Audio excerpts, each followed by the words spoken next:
Let me break it down like this.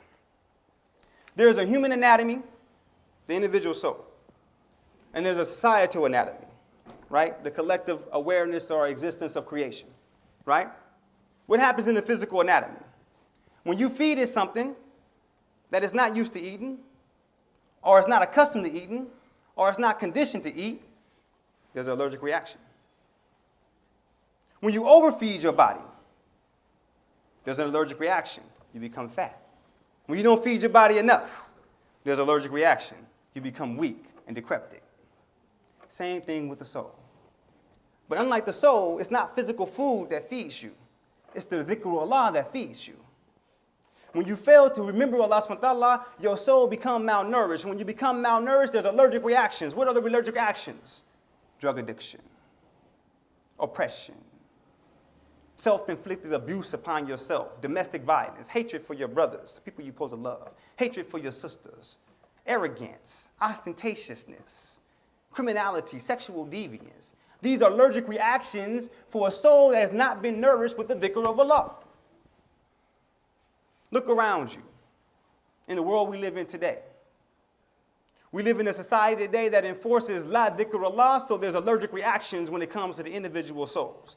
We live in a society today that creates institutions that overtly and aggressively attack the dhikr of Allah. And what is the end result? Allergic reactions, Arab Springs, people over there dissatisfied, calling for revolution.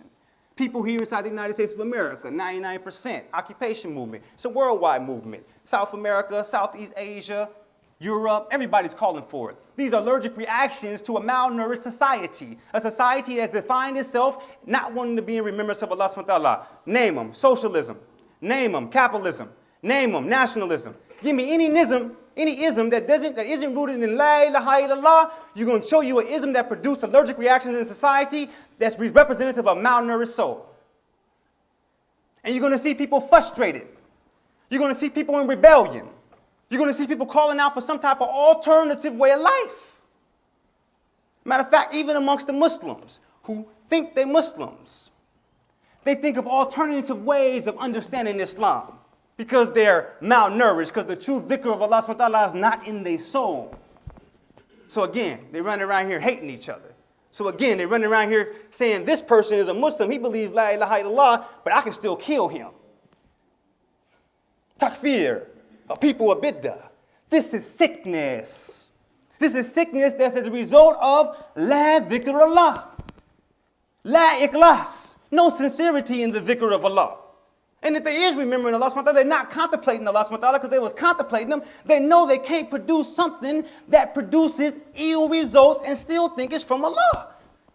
How you think you're going to call something in the name of Allah, but at the same token, the fruits it's producing is unhealthy, and you're still saying it's from Allah?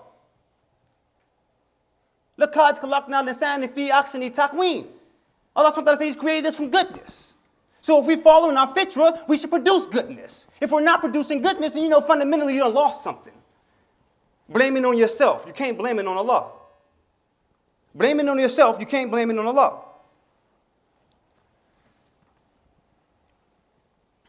Now, what I pray that we take from this discussion, real simple. We live inside of a world that's been dominated by secularism. Even if you want to look into the Arab world right now, what they refer to as the Arab world, the Middle East.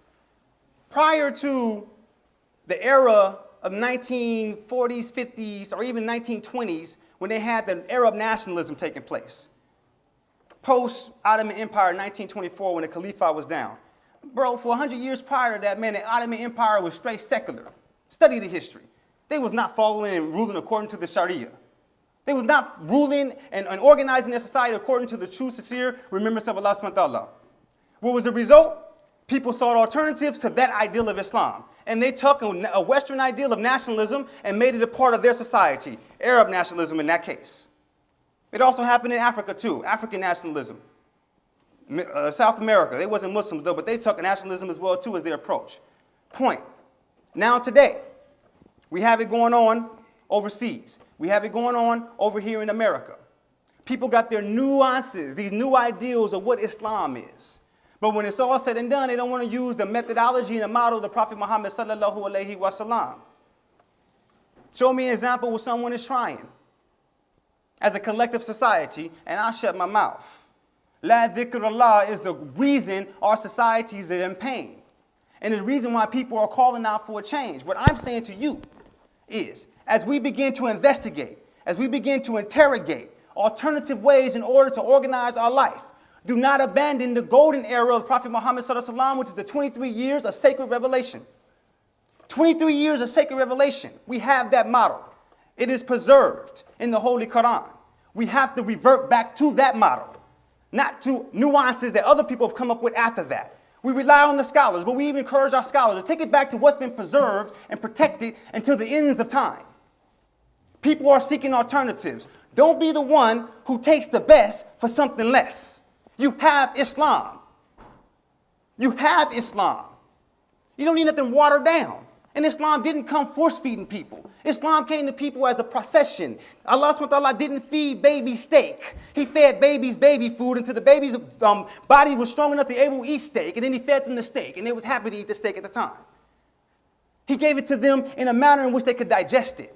When you find a new believer inside your life, sisters, brothers, don't force on them all type of things that's not even relevant to the actual sincere worship of Allah subhanahu wa ta'ala. Baby feed them. Teach them how to communicate with their Lord. They used to worship something other than Allah. So now teach them what it means to worship Allah. What it means to turn to Allah. What it means to use dua as a power. But you can't teach them that if you're not doing that. You can't teach them that if you're not doing that. If you don't use the Quran as the only power available to you on the earth when you're stressed out in a time of need, how are you going to teach somebody else to do it? Again, as people are trying to figure out a way in which to govern themselves, a manner in which to govern their societies, I ask you, actually more so because I love you for the sake of Allah subhanahu wa ta'ala, I beg you, do not abandon the best thing that humanity has been given. You are here because you say you're Muslim at this Jummah prayer today. Just utilize that. Just utilize that. When you see one of your believers talking bad about another believer, someone who believes La ilaha illallah, when you see your belief, I don't care what they're struggling. I don't care what they're struggling with. Because you can be struggling one day too.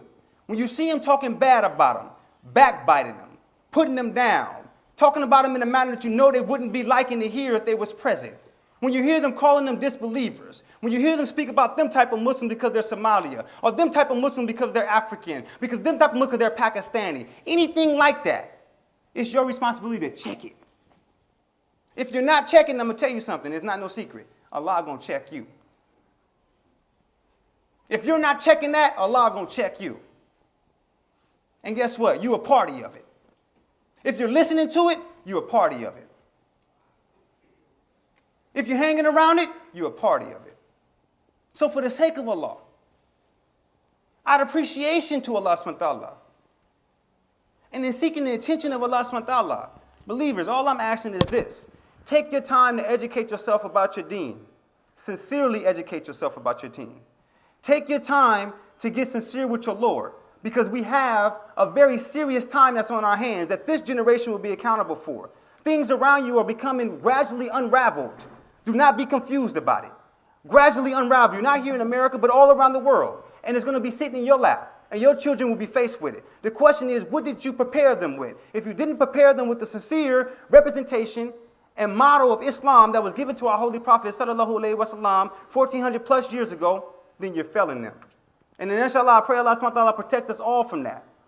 I pray that Allah subhanahu wa ta'ala give us and makes us amongst those who are al-muqsinun, those who have actually reached the highest state of our potential as human beings.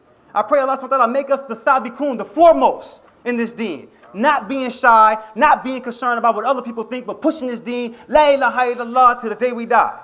And I pray Allah subhanahu wa ta'ala make us the muqaribun, those who are near and those who are close to Allah subhanahu wa ta'ala. Bismillahir Rahmanir Rahim.